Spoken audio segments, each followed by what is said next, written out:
Doon, maan man sila sa krisis, sila'y tsak na magtatagumpay. Kaya nga po ating unawain, talk about the love of God. Sabihin mo sa iyong mga anak ang pag-ibig sa Diyos. Kaya sabi ni Apostol Pablo, who shall separate me from the love of Christ?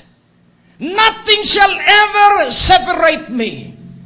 Hindi ako maihiwalay ng pagsubok. Hindi ako maihiwalay ng kakapusan. Hindi ako maihiwalay ng chismis na hindi totoo.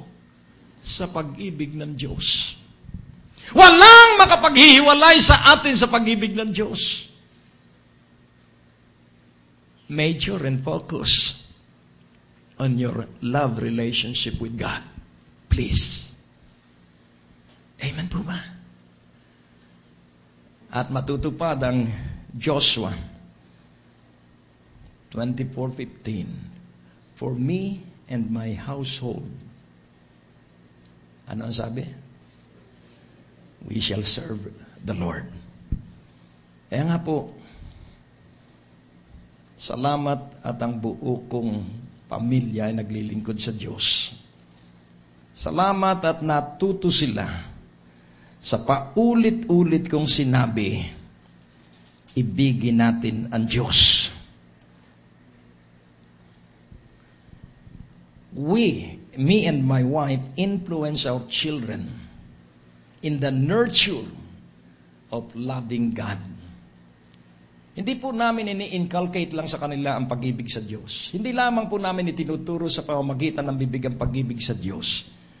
Ipinakikita ko po ang pag-ibig sa Diyos sa pamamagitan ng pag-ibig ko sa kanilang nanay. At itinuturo ng kanilang nanay ang paggalang nila sa pamamagitan ng paggalang ng aking asawa sa akin. Amen po ba? Kaya nga po ating unawain, we have to transfer right character, right attitude, and right outlook for life. Tayo po ang magta-transfer. At wala po tayong itatransfer ng mga bagay na wala sa atin. At hindi po susunod ang mga anak sa iniuutos nating hindi natin ginagawa. Ang kanila lamang tutularan ay kung ano ang nakikita sa atin. Amen po ba? Kaya nga ating unawain, tayo naririto, kung ilang taon ka na, ganong karami na yung Father's Day. Kaya makikita natin ang iba't ibang edad natin, at maunawa mo kung ilang taon na tayo nagse-celebrate ng Father's Day. Pero nakita ba natin ang kahalagahan ng celebration? Ang celebration po ay to use our memory, nostalgia. Let us reminisce the past. Balikan natin ang nagdaan. At makikita po natin na yung nagdaan natin ay punong-puno ng kabiguan at pagsama ng loob at kalungkutan. Ngunit sa lahat ng iyon, tayo po'y nakapagtagumpay. Sapagkat ang malusog na emosyon ay yung marunong malungkot sa panahon ng kalungkutan. Ang malusog na emosyon ay hindi niya sinisikil yung kanyang damdamin, pinakakawalan niya yung kanyang galit at ito ay pinakakawalan niya sa wailing wall niya sa kanyang bahay. Huwag mong pakakawalan ang galit mo sa iyong anak. Kaya po inilagay ang wailing wall sa Jerusalem para doon sila sumigaw at doon nila sabihin yung lahat ng kanilang sinisikil na damdamin. Kaya kung galit na galit ka, pumunta ka sa malayo at ibuhos mo yung iyong galit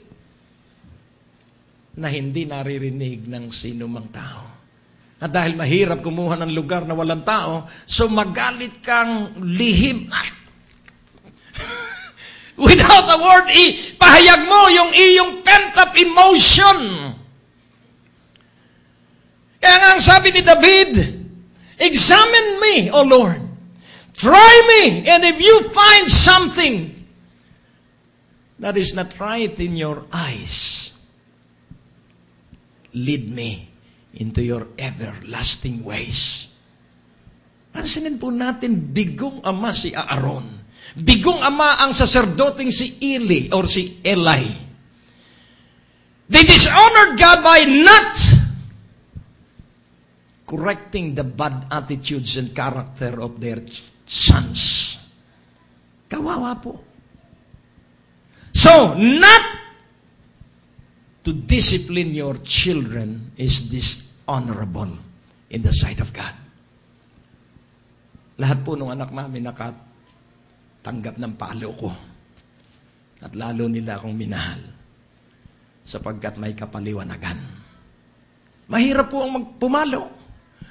Ang pinakamahirap pong gawain ay magdisiplina. I tell you. Napakahirap paluin ng iyong minamahal na halos iyong yapusin, halos protektahan mo sa kagat ng lamok, papaluin mo, pero titiisin mo po yun dahil kailangang matuto sila sa katotohanan. Amen? Kaya nga po, ang pagtutuwid ay gawain ng mga umiibig. Kapag hindi ka itinuwid sa malimong ugali, hindi ka iniibig ng iyong tatay at nanay dahil ibig niyang ikay masira. Hindi niya ibig ng lantaran, pero yun po ang magiging bunga. Kaya lagi pong may board meeting kami kahit nung mga bata pa sila. Alam nyo, kaya hindi tayo makakabili ng laruan. Ito lang ang pera natin. Ganito lang tayo. Ganito lang tayo. At through the years, kami po'y nakatingin sa pag-asa. Hope is for the future and hope is always now.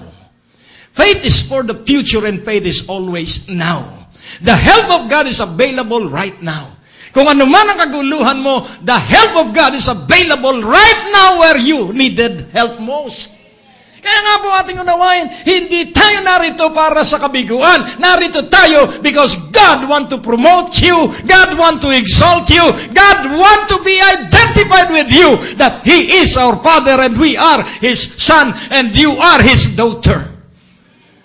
Amen po ba? Kaya tayo nagsasama-sama sapagkat gusto ng Diyos na ikaw at ako ay makapagtagumpay doon sa mga maliliit nating masasamang ugali para matuto tayo at magsanay na nagtitiwala at umaasa lamang ay sa Kanya.